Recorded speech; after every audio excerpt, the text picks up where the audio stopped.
Okay, well, I'm very happy that Ron Garret is here today. He's made a documentary, I think a feature-length documentary about homelessness, I think down in the LA area. And so he's going to give a talk about, we were going to have two filmmakers, but the other filmmaker wasn't able to make it this morning. So Ron will be just talking about his documentary. And so yeah, I think I've emailed with him, and he's a very nice and smart guy. So I hope you'll give Ron Garret a warm welcome. Thank you. Can everybody hear me? Yeah, it sounds like it. Hi, I'm Ron Garret. I have lived up here in Northern California now for 5 years, but before that I lived in LA for 22 years. And while I was down there, I made this film because if you live in LA for that long and you don't make a movie, they kick you out. I have brought some clips to show you and some anecdotes to tell.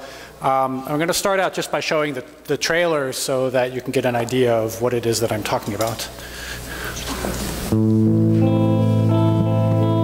I've always just been puzzled about why people end up being homeless. It wasn't my game plan to become a homeless alcoholic.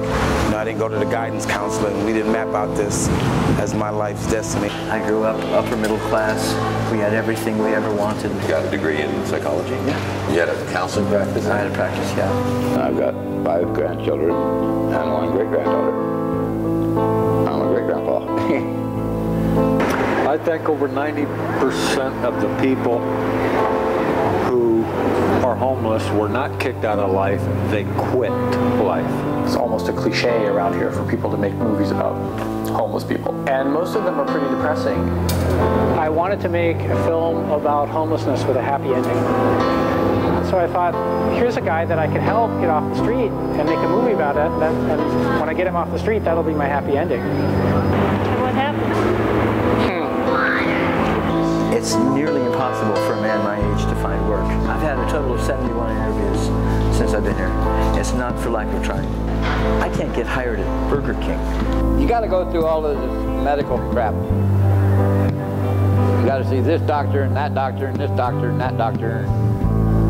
And I don't like doctors.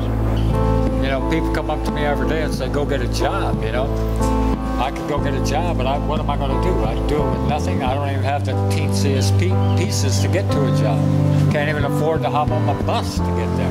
You want to be off the ground in this city because there are so many bloody bugs, one of which is called scabies. You don't want scabies. Tell me about scabies. Oh boy. It's not all just fun and games out here. Would you prefer to be homeless on the West Coast and gainfully employed in Tennessee? It's a great question. He made a horrible mistake. He made a horrible mistake, and it cost him almost everything.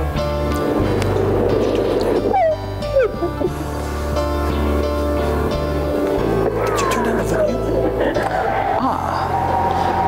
Maybe that's why I'm still on the street. This was going to be a lot harder than I thought. It's getting to be a long haul.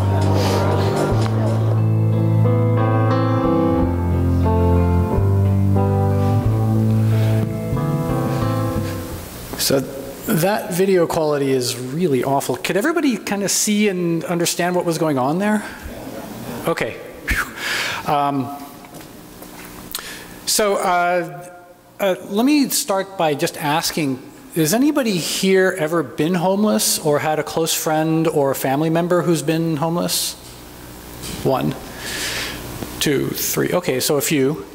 The rest of you, how many of you approach homeless people with some amount of trepidation, with uncertainty about how to, yeah. So that was me. In the spring of 2006, I was doing a startup company in Santa Monica, and I had an apartment there. And suddenly had lots and lots of homeless neighbors, essentially, and no clue about how to deal with them. Should I give them money? Should I talk to them? Are they dangerous? And decided to approach the problem by grabbing a camera and essentially using it as a shield and an excuse to talk to them. I had this idea kicking around in my head for a long time, and I was pushed over the edge by my dog, actually. I was out walking the dog one day, and the dog came up and said hello to a homeless person, and this guy started petting the dog, and when he was done, he looked up at me and said, "Thank you, sir, for letting me pet your dog," which just kind of got my attention. So I started talking to him, and he turned out to be this nice, bright, articulate guy, and so I finally worked up the courage to ask him, how does somebody like you end up on the street? And he told me his story, and the next day I grabbed the camera and started filming. And on the very first day, I met this gentleman. His name is Danny. So I can, there it is.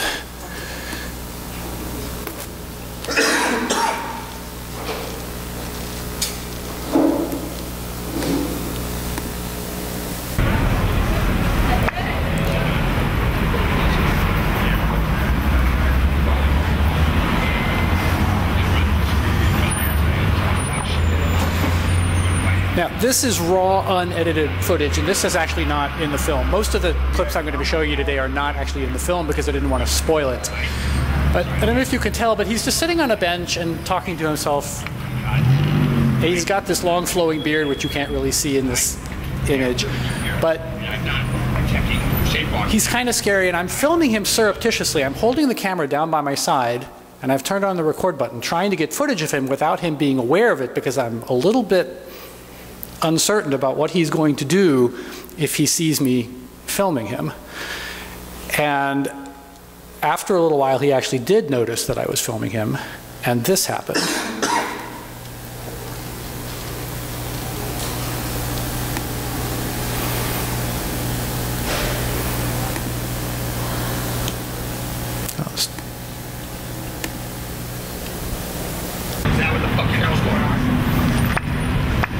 Making a documentary about homeless people in Santa Monica. Oh, really? Homeless people? Is that what it is? Then you better get what the hell I have to say. If you want to document something that homeless people have to say, you better get what they have to say. And now what someone else is trying to say with their mouth controlling them. Do you understand? I don't know. Oh, you don't know? I think you do know, all right, brother? All right. Now, I'm a very nice, peaceful, loving man that believes in purity, a man of the Holy Bible. A true believer in the Word of God and of my elders, which are the Trinity. But I do not accept being tormented or harassed by anybody, ever. Am I harassing you? You were, brother, so don't even imply that you weren't, all right? I apologize. Okay, thank you. Respect should come first in people's lives, and it's something they should learn, is to have respect for every man they come across. We're all created equal. I agree. Okay? Just because you have a job does not make you any better or above me and someone who's on the streets, brother.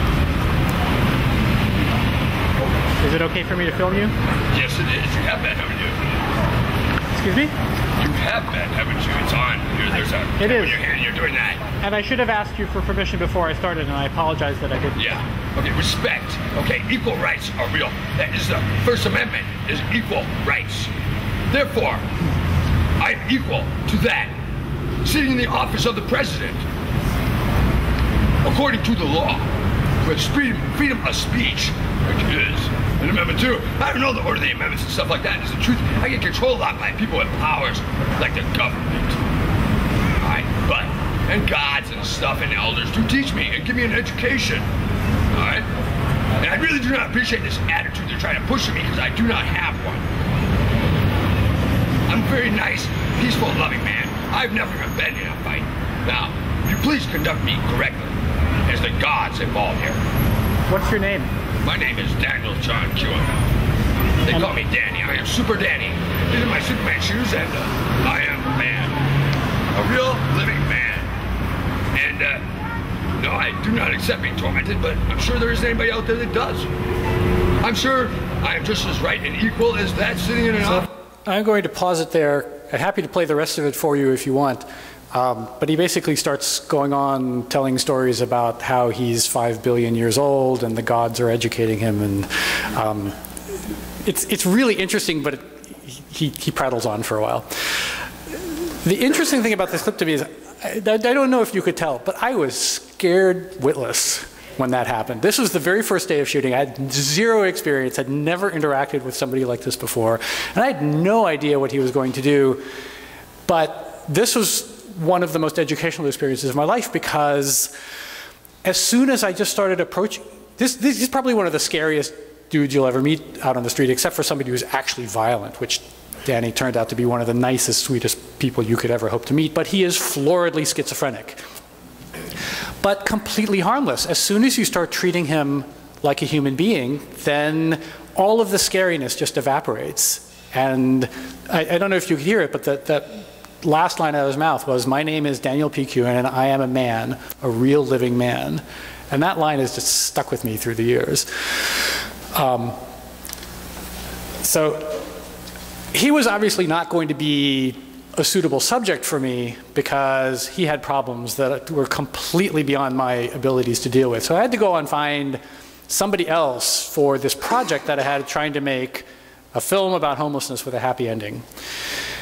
And so a couple of days later, I ran into this fellow.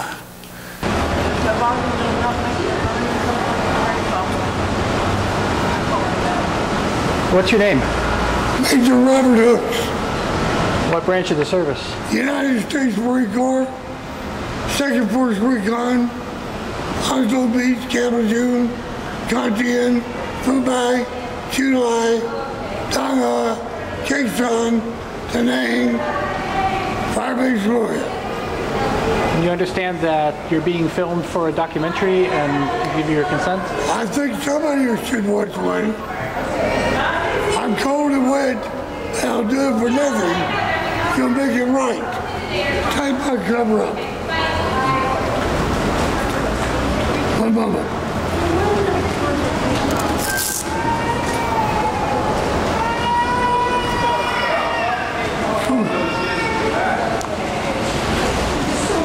Just a moment. Yeah, let's talk to you for a second. What's your name? People call me Cat. Please take a picture of him and continue to talk to him. His story is much greater than mine. Is it okay if I film you for a documentary? Yes, it is. Can I just get your name? People call me Cat. Catherine Lyons. That's my name, Catherine Lyons.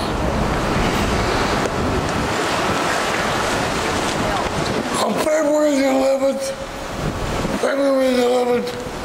1968, right at the end of the Tet Offensive, year of the monkey, I was captured by the North Vietnamese. I spent 2 years, 11 months, 18 days, prisoner of war. I played football for the University of South Carolina, graduated from there. Now I'm 71 years old, a veteran. Nobody has a use for me. I don't know why. My body doesn't work.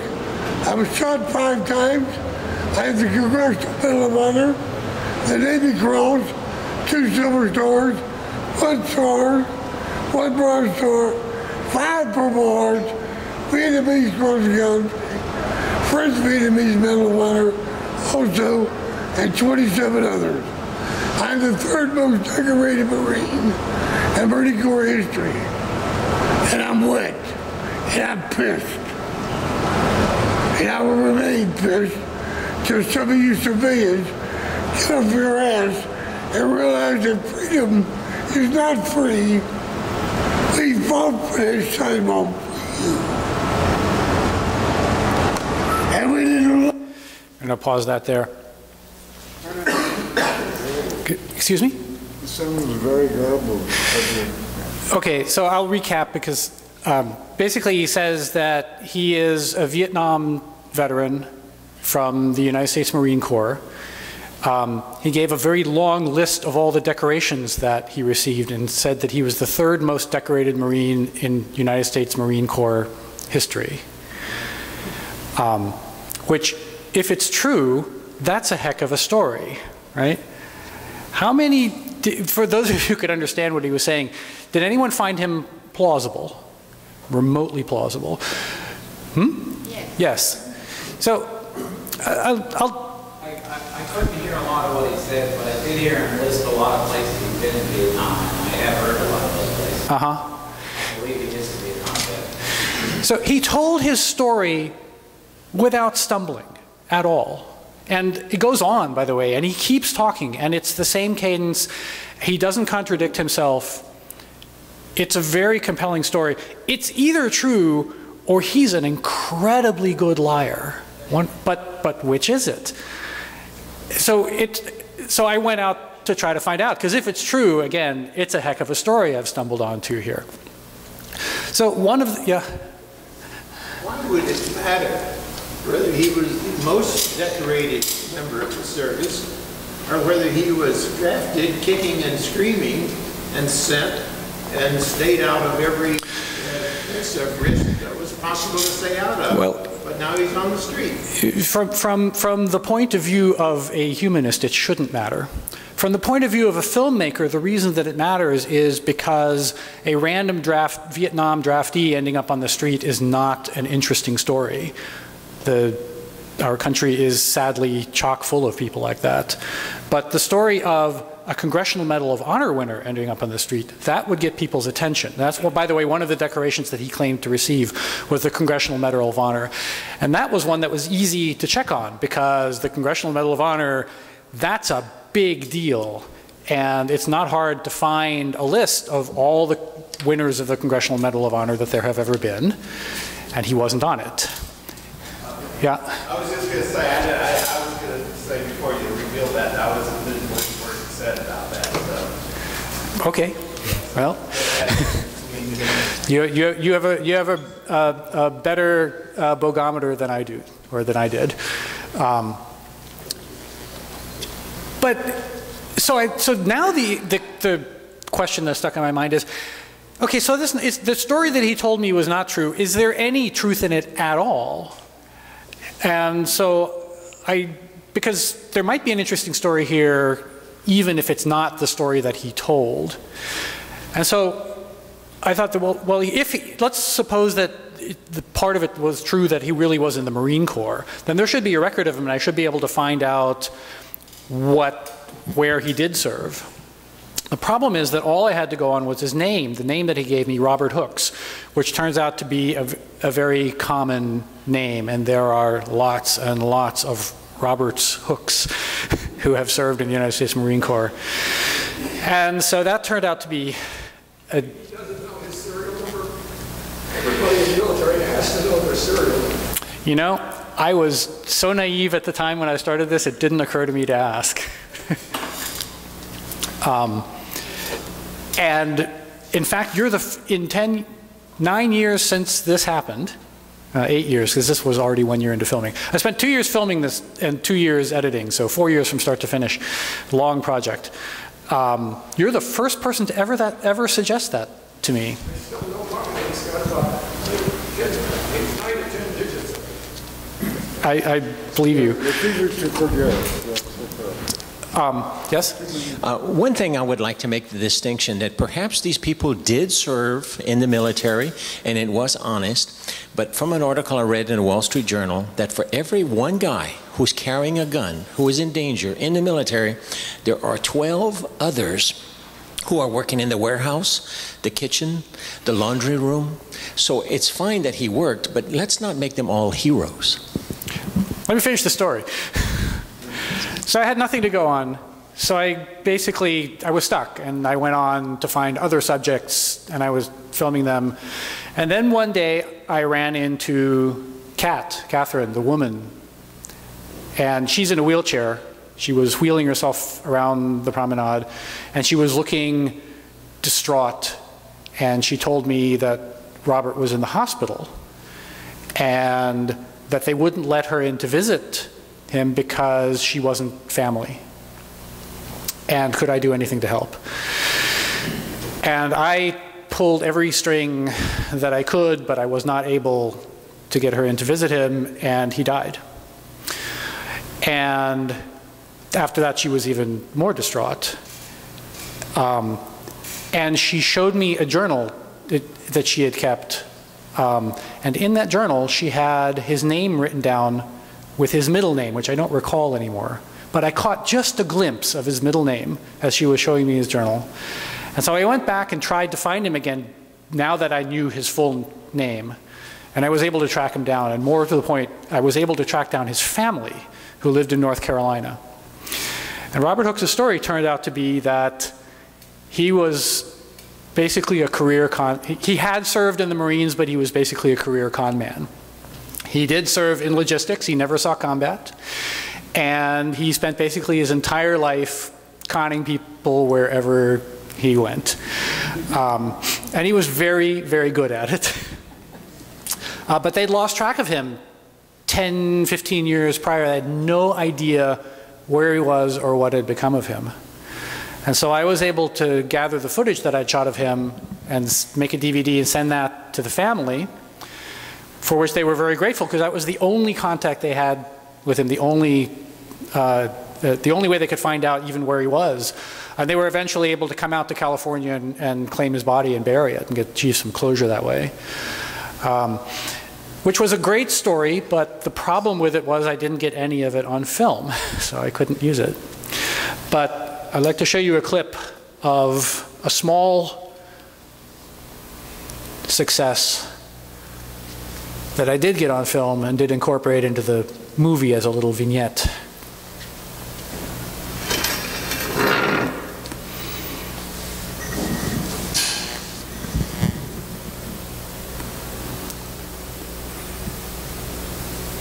So I don't ask for whom it tolls. It's a sick and sad and Can you get that? I'm living on this earth. Yeah. I need to run this back just a little bit.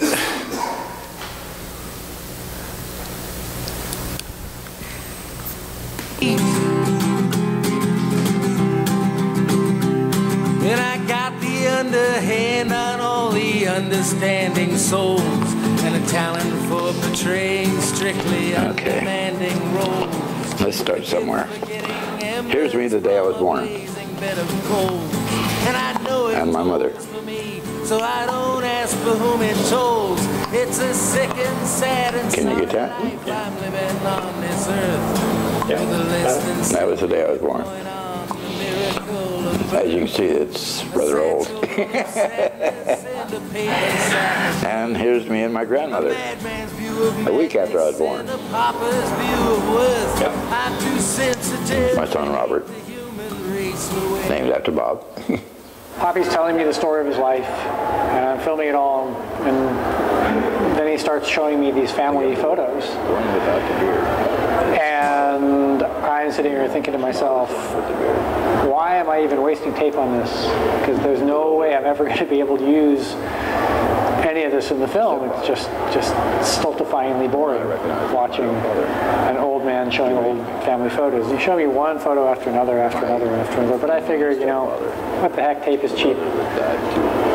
I'll indulge an old man. He was in the Army, as you can see. This is the top of a 1927 Model T Ford. Yeah, it's better if you hold it. Oh, okay. Can you see it clearly? Oh, yeah. Oh, don't worry. Here's a picture of me and Bob a few years older.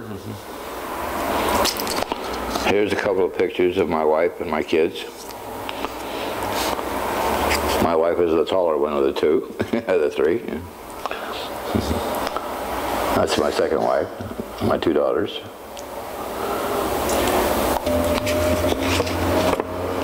Pictures getting bent. It's hard to keep pictures when you're out on the road, you know. So I have a secret compartment in my bag. My brother gave me this bag for Christmas after Bob died. Paid a couple of $100 for it. Nice guy. Believe it or not, I used to have a life. Since I've been homeless, it don't feel like I do. My brother got murdered right over here on the freeway about 3 years ago. I'm sorry. And I seen it.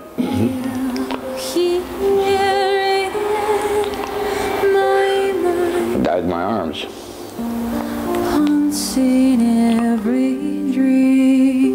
People have wondered why I don't get on the Social Security.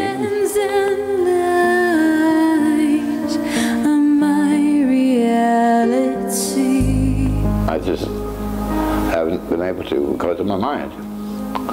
My mind has not been with it. It's just, I put my whole life around my brother.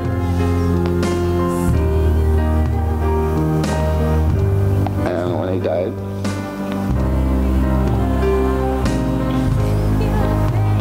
a big part of me died too.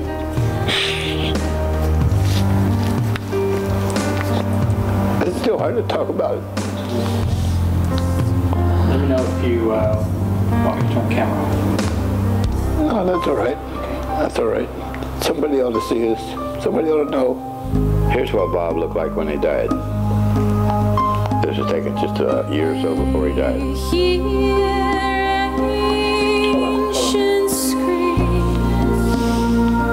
Spirits of the night, I see flowing streams that wash away the signs. How can I find? Here's a picture of me and Bob.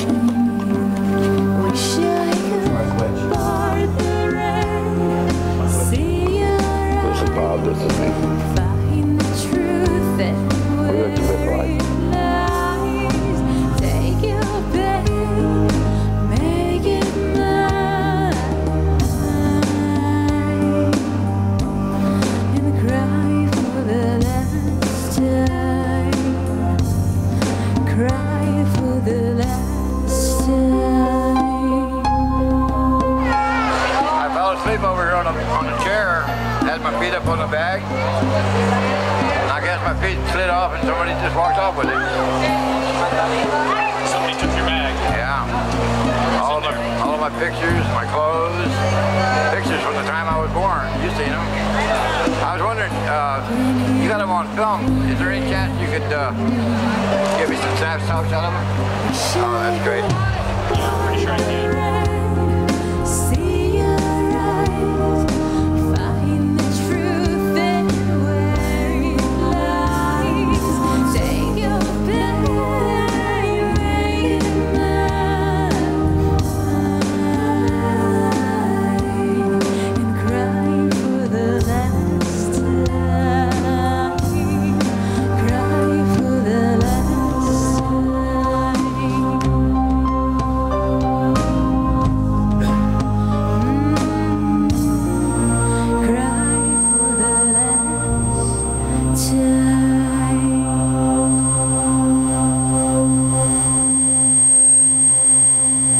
Tell me again what happened at the SSD here. Well, we were with Judge.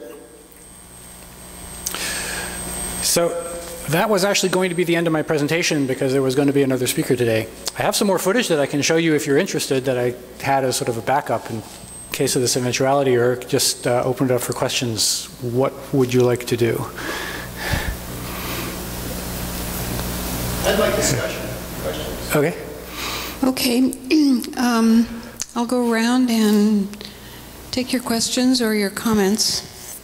Paul, we'll start with you. And then I'll kind of move back.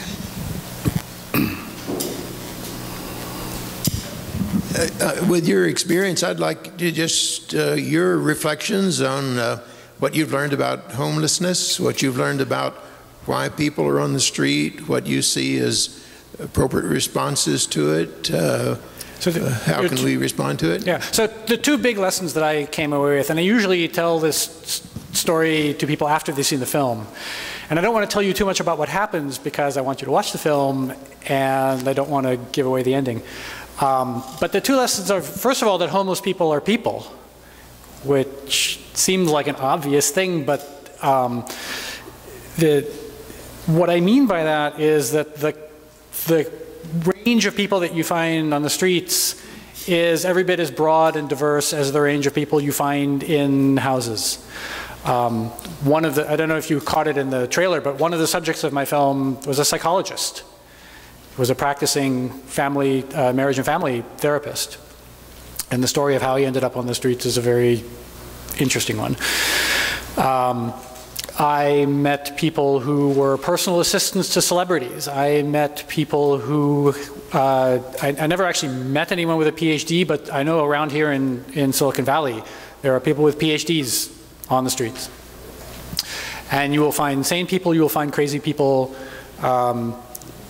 It almost, the only difference between homeless people and homeful people is that homeful people have a place to go inside. And also the vast majority of people on the streets are not dangerous. There's not really any reason to fear them. But what does happen to them is they become invisible. And they almost appreciate being treated like human beings more than they do being given money. Just having somebody say hello and ask their name can really make their day. And then the second lesson is that homelessness is not a problem. It is the symptom of at least half a dozen different problems, including mental illness, including substance abuse, lots of diverse root causes. And you also have to be careful to draw a distinction between transient homelessness and chronic homelessness. There are a lot of people who are on the street temporarily, who are there because of some economic catastrophe that's hit them, but they manage to pick themselves up and get back off. The chronic homeless who have been on the street for more than a year, that's really the tough nut to crack. Interestingly though, Utah has recently instituted a program where they just give homeless people apartments and have had tremendous success with that. So that didn't exist back when I was making the film. So I didn't have that data point. But I find the results of that program to be very, very encouraging. So those are the two big lessons that I came away with. Yep. I know that in LA there's a big problem of young people who are homeless as well. And I'm wondering if in your interviews you sussed out any differences between the younger folks who are homeless and kind of the multi-generational community they're in. So one interesting thing that I discovered is that there are people who are on the streets by choice. They're a minority, but a substantial minority of people who are just living the hobo lifestyle because they want to. Some of them actually enjoy it and have been doing it for years and could buy a home if they wanted to, but just choose not to because they just like being on the road. They usually have a vehicle that they can retreat to. A lot of them thought that it would be more glamorous than it was and become disillusioned. A lot of people, not so much in Santa Monica, more towards Hollywood, come from abusive homes and are forced into, they come to Hollywood because they think that they can break into show business and end up being forced into prostitution. I didn't actually meet anybody like that myself, but that's a widely known problem down in LA. I don't know if it happens up here in the north. I'd be surprised if there wasn't a little pocket of it somewhere. But LA tends to attract young people because it advertises itself as a place where dreams come true, so people go. Yes, we read often about the high suicide rate of veterans and also the psychological problems, and I'm sure lots of them do end up on the streets. One thing I would like to see if anyone has more information here is that I read recently that the recruits, the new people getting into the military have a higher chance of psychological problems to begin with. In other words, they have little problems fitting into regular society. So they go into the military, and it's not just PTSD that's causing problems. So maybe that's how they end up, is there were problems to begin with. And I'm just wondering if there's anybody with more data out there. That I have no idea about, but I will say that the problem of suicide is completely separate from the problem of homelessness. No relation at all. In fact, you would think from a sort of a naive model of suicide that bad life circumstances are what drive people to it, that you would expect to see a lot of suicides among homeless people, and that doesn't happen. I did have a number of people that I met on the street die while I was filming, but they went down kicking and screaming. They They wanted to live, despite the fact that their life circumstances were absolutely horrific, at least by my standards.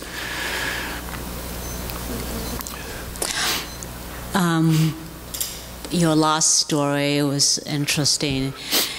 Seems my understanding is that his brother died, really caused him mental issue. He became homeless. I'm just wondering what's real process of what happened to him, because I also heard a story when I was back East Coast.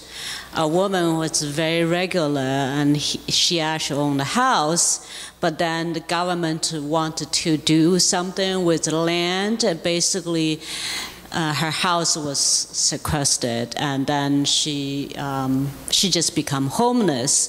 I was just wondering, what is the mental change, and did I ever seek any help in between, or just sudden change based on your last story? Yeah. So the old gentleman with the beard, the one who sort of looked like Santa Claus, the one that I was able to get his family photos reprinted from the footage that I took of him showing them to me. His name is Poppy. He is one of the central subjects of the film, so I'm not going to tell you too much about what happens to him because I want you to get that from the film. His story is very interesting, very long, very complicated. He was a person who was basically a normal person, but from lower socioeconomic strata. He was born in Oklahoma. His family was very poor, and he actually had two brothers, one of whom was killed in front of him, stabbed. The other one was a successful engineer in the aerospace industry, but they had a falling out. So 3 brothers. 2 of them end up on the street. 1 ends up just an ordinary middle-class engineer. And I can't really tell you how it ended up that way because I don't know. Except that I will tell you that Poppy and Bob was the brother that died, who was also homeless alongside him. They kind of gradually slid into it. It wasn't really their intention to be homeless, but they didn't really do everything that they could have done to avoid it either. They were living a lifestyle of their choice that ended up landing them on the street. And when they first got there, they thought it was going to be temporary, and it just turned out not to be. By the time I met him, he'd been on the street for 9 years, I think. And that's all I'm going to say. If you want to know the rest, you have to watch the film. It's on iTunes and Amazon, by the way.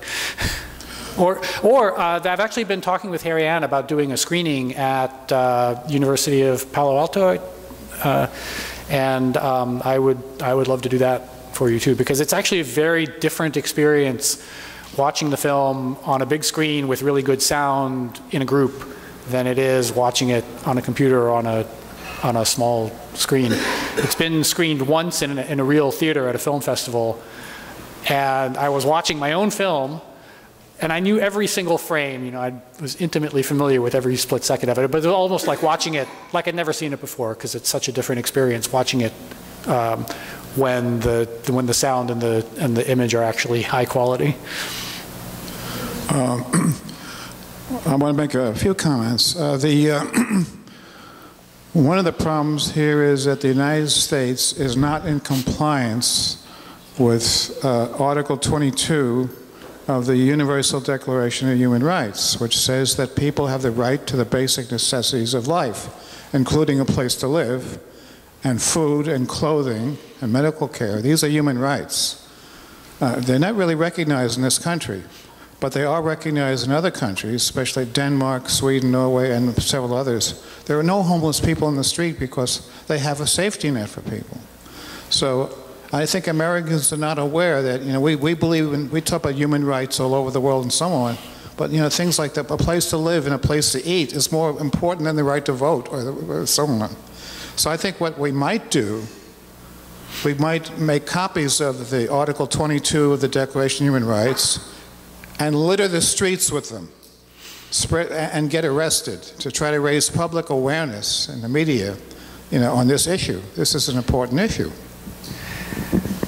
Yeah, I'm not sure how to respond to that because I don't want to get too deeply into politics. I'm happy to talk to you about this privately.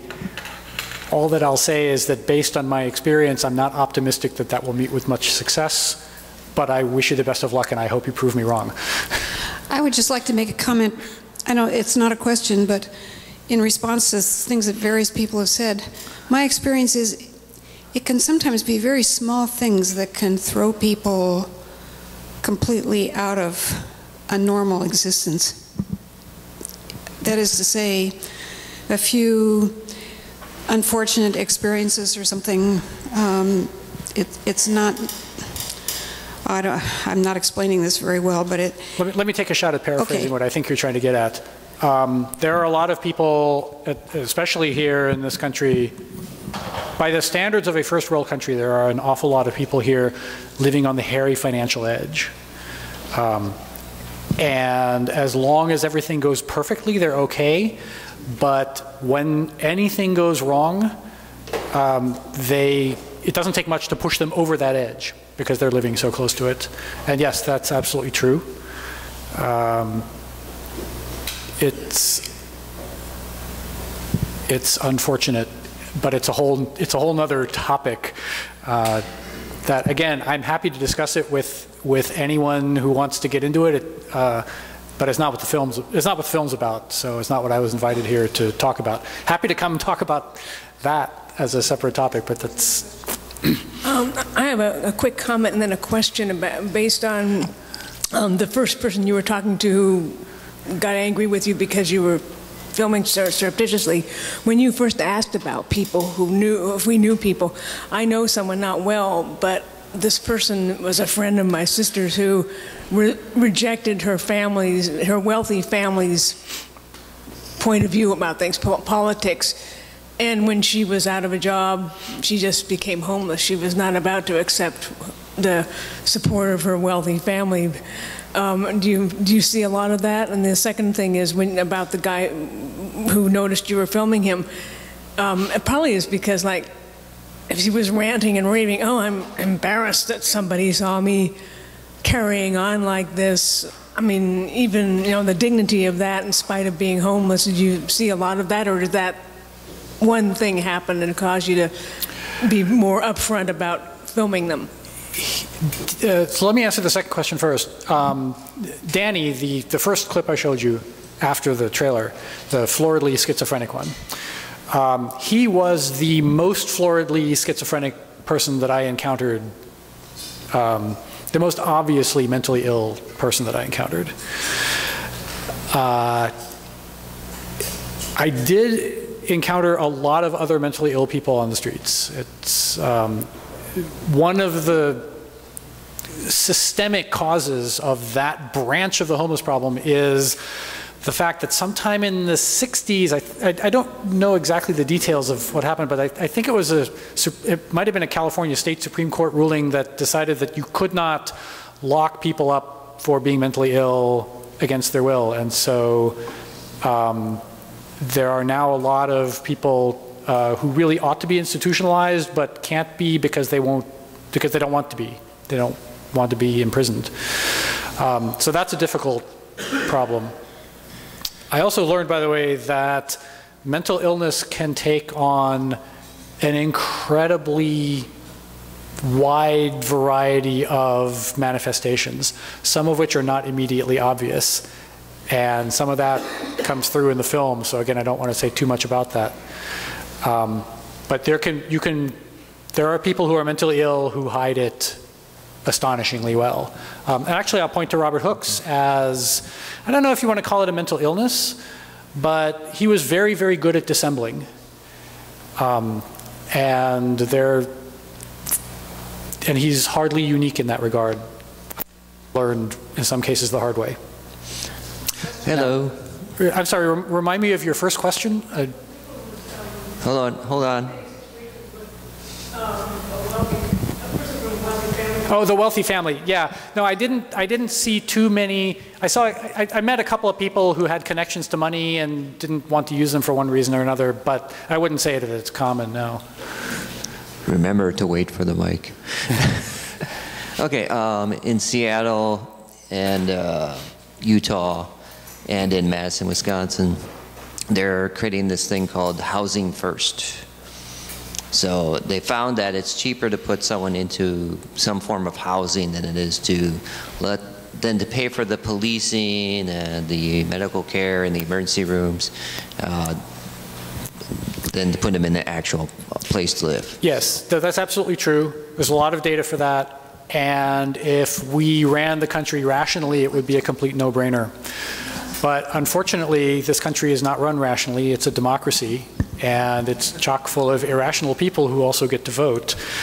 And there is a substantial, and I swore I wouldn't get into politics, but I can't resist saying this. There is a substantial contingent of voters who cannot get past the intuition that if you give people free housing, that will remove the incentive for people to be productive, and that we will therefore sink into a morass of that it will destroy society, because why would anybody want to work if they're entitled to free food and housing?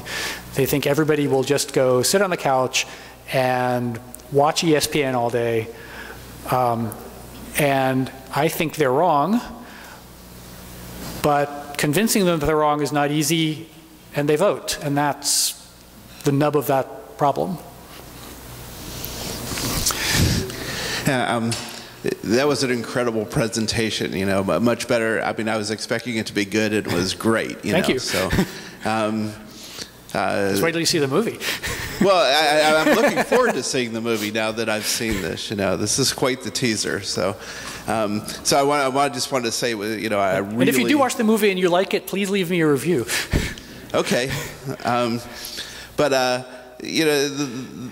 It was interesting when you presented the Mr. Hook, you know, and how most people here believed his story. And he was a con artist, and the reason I didn't, I was raised by a con artist, you know, and so I sort of see that. But there's a certain countenance that a person has when they're talking, and as to where their mental state is when they're presenting information. And this is how I caught that, you know, everything you said was bogus. Was that I've been in sales, and I do sales pitches sometimes. You know, when I'm in pitch mode, you know, and I'm telling somebody about my product and so forth, and it's something that I've said hundreds of times. There's a certain way that I do, you know, the pitch just comes fluently, you know, in a way that I'm not even thinking about it. And he was doing a sales pitch. You know, his countenance was all about sales pitch. So when you take the pitch and then he made the incredible claim, you know, it's like, okay, this isn't. And the thing is that a lot of homeless people, they live by, you know, getting money, and they all have, not all of them, but they have a pitch to do that, and when you can sort of see that happen. So I like to be very careful about labels. The reason I call him a con artist is because that's the way his family described him. There's another subject of the film that I call a bum, because that's how he described himself, as a bum. There are other contexts where that exact same skill is highly valued, and sales is one of them. But in Los Angeles, it's particularly ironic because in a different context, that very same skill, we call it acting. You know, there was a couple of questions, one about European response to homelessness and suicide, and then there was, originally you spoke about how LA attracts. And the three of them come together when you realize that there are places in the world where it's not possible to be homeless. Helsinki, Finland. No one sleeps on the streets and wakes up alive. Except the government says, okay, all homeless people get an apartment. So the people do have a place to sleep. And every Tuesday they get their monthly dole. So they get their weekly, you know, piece of money on their debit card. And every Monday night if they want to be the first one there when the Alco store opens on Tuesday morning, they sleep in front of the Alco store. And the number of people who wake up dead in front of the Alco store is phenomenal. And to bring it back around to suicide, the government of Finland classifies sleeping in front of the Alco store as suicide. And many people refer to the fact that Finland has the highest suicide rate, or a very high suicide rate. And that kind of ties the whole thing into a loop, that a great deal of the suicides in Finland are alcoholics sleeping Monday night in front of the Alco store so they can be there Tuesday morning when it opens. The Alco store being the alcohol store. Okay.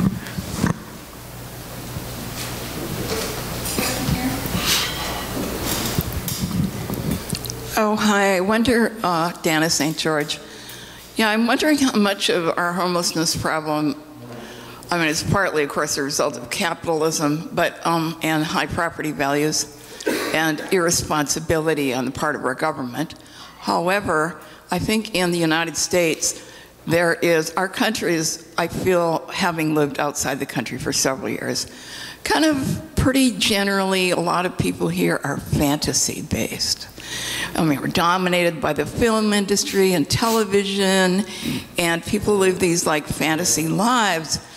And so, you know, and so what's really a feature of American culture, I think, is Americans value freedom, personal freedom, more than they value some kind of like societal responsibility. And it's got this romantic thing, the cowboy, the homeless person, the hobo, whatever. It is a strong American like archetype. And so a lot of people are reluctant to interfere with that. They think, well, heck, you know, this is America. Let them do what they want. So I think that's kind of working against some of them, that kind of idea. Yeah, should I comment on that, or just? Yeah, comment. Yes, what you say is true. I kind of hear an implication that you think that that's a bad situation and it ought to be changed. Is that? I'm not sure. Oh, okay. Because it's so strongly rooted in our culture, personal freedom. Yes. Do what you want. Yeah. Me personally, I think that part of our culture is actually a good thing. Well, yeah. I have an aphorism that I call Ron's first law, which says all extreme positions are wrong. Which is, yeah, so it's supposed to be self-deprecating humor, but you know, I think that there's quite a bit of truth to it. Personally, I mean, I love this country because I enjoy my personal freedom. But it has to be tempered by, well, reality. Think of a nod to Mark there. And so I think that what we really ought, the problem is not so much freedom. The problem is our willingness to bury our heads in the sand and not confront the negative consequences of our choices. Because I think it would be perfectly fine if the people who value freedom said, yes, I value freedom, and I think it's perfectly okay if the result of that is that people die on the streets. And I'm talking about politicians here. If they were just upfront and honest about that, and then they let the democratic process take its course, I would be okay with that, but that's not what happens. What happens is that we try to spin these tales about how we can have our cake and eat it too. That we are the freest country in the world, and we're also the richest country in the world, which is true by some measure, and that we're the best country in the world in every possible respect.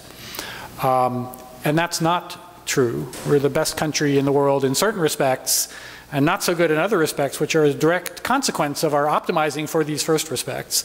And our failure to be honest about those trade-offs, I think, is a really serious problem. I don't know that it would things would necessarily be better if we faced up to reality, but at least we could say, okay, we've made our choices, we have made our beds with our eyes open, and so things are at least the way that we decided that they should be based on the best available information, rather than just covering our eyes and our ears and going, nah, nah, nah, nah, nah, we're the best, we're the best, we're the best, and hoping that that will become magically true.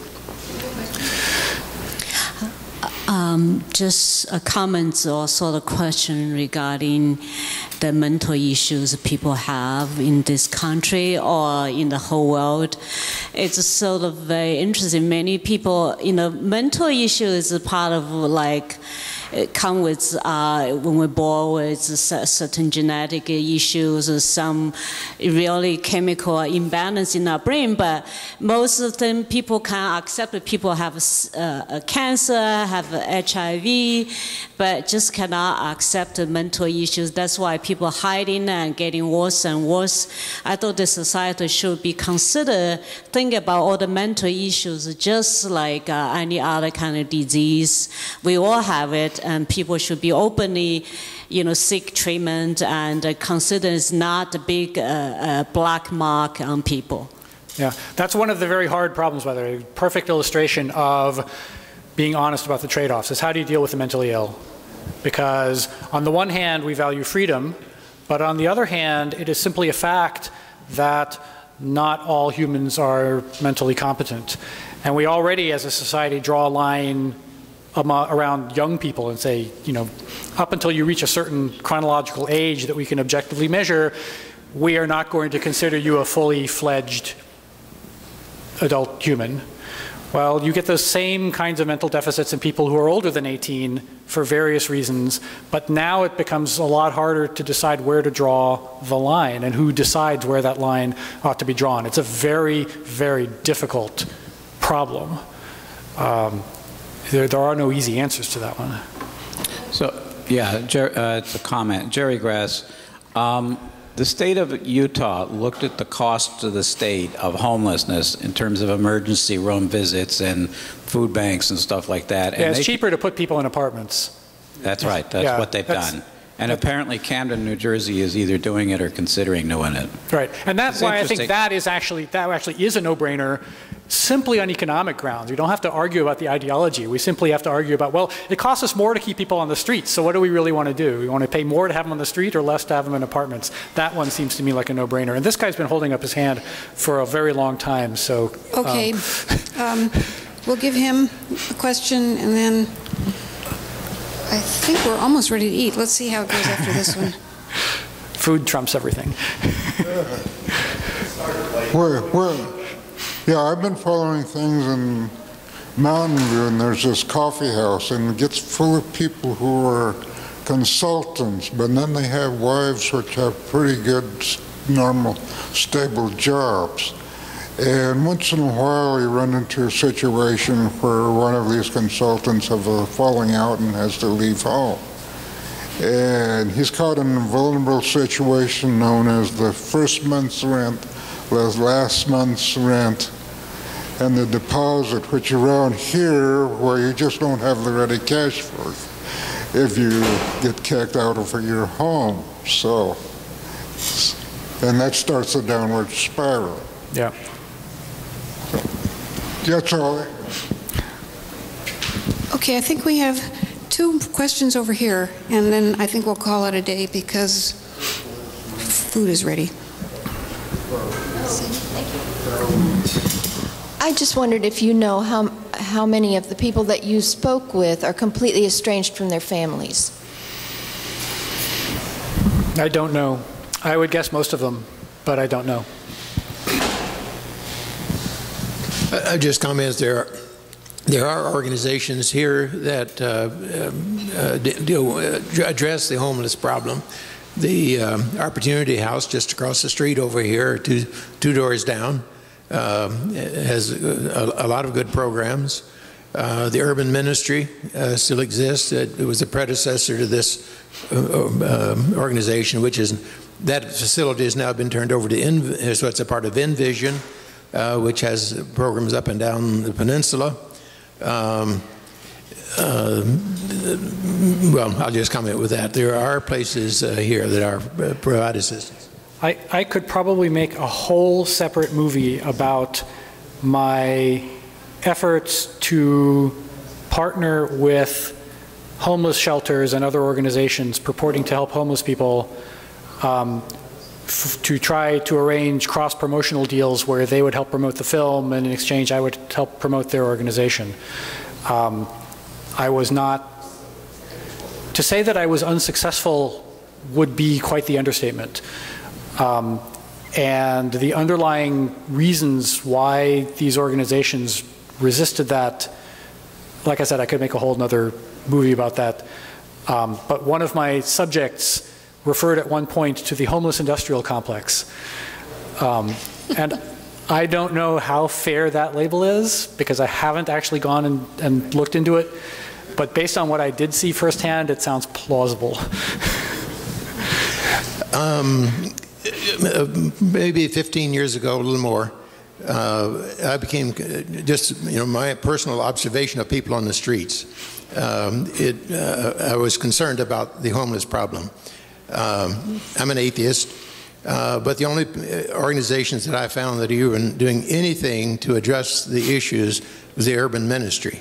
So I became the only atheist member of the Urban Ministry Board, which is an organization of churches which provides a place for people to sleep in the cold weather if they aren't on the bus 22, riding back and forth to the other end of that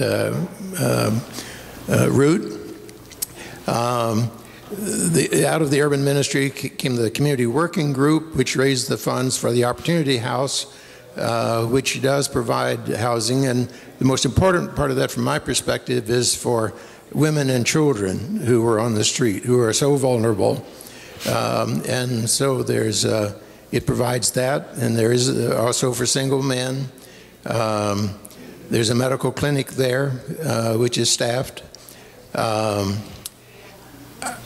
I would probably, I've never had anything to do with running those organizations, the Urban Ministry or the Opportunity House, but I would have had to have had a better rationale than I've heard you give to allow you to promote your film. Because even your first interview, when he objected to being filmed, you apologized. And I would want to have a longer conversation with you as what you were going to do with that film before I would have encouraged anyone to cooperate with you. So I'll tell you this, not only was I not able to get a deal, I wasn't even able to get a meeting. I wasn't able to get anybody to even watch the film. So I don't know what was going on behind the scenes, but I do know that the decisions were being made without relevant data. So yeah, I thought so too. I thought it was a missed opportunity on both sides. Well, I think we're going to call an end to the questions and have lunch. Are you going to be able to stay and eat with us? Yeah, I can hang out. If you could sit at a table, people could sit and talk with you. I think there would. Oh, that square table right over there. So we'd be thrilled to have you join us for lunch. Okay, I have lots more stories to tell. Thank you for having me.